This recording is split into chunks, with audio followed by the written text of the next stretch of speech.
When going through a custody case, the judge is going to enter a parenting plan if you have children. There's two ways to go about it. One, you and your spouse can agree, and the judge will enter it that way. Or the judge can make a decision and enter a parenting plan. When the judge makes a decision, he looks at over 20 factors, and one of those factors is the division of parental responsibilities.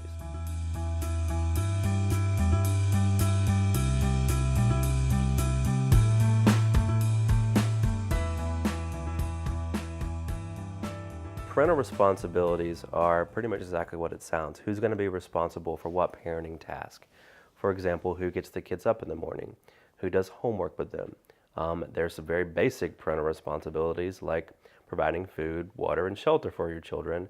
And then there could be more complex parental responsibilities, ensuring your kids grow up to be functioning members of society, that they have a good moral ground to stand upon, etc. The court's going to want to know historically who has done these parental responsibilities, who's gotten the kids up, who takes them to school, who does homework, etc.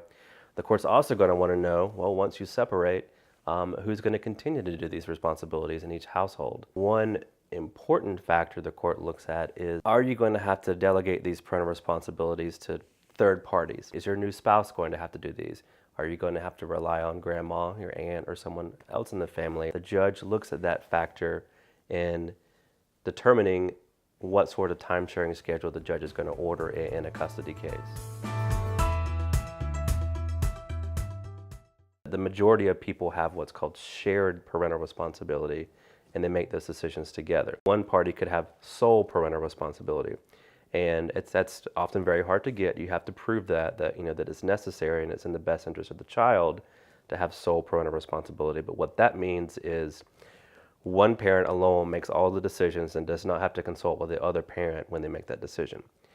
There's a hybrid of those two, which is called ultimate decision-making authority when it comes to specific issues. So for example, a judge could say, you're going to be able to make all the medical decisions for the child, or you're going to make all the educational decisions for the child.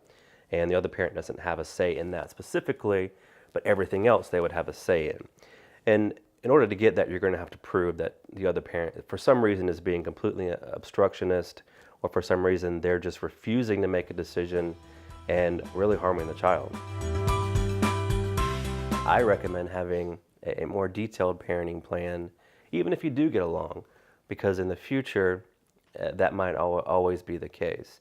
And you want to have this detailed parenting plan to fall back on in the event that some parent decides not to follow the court order.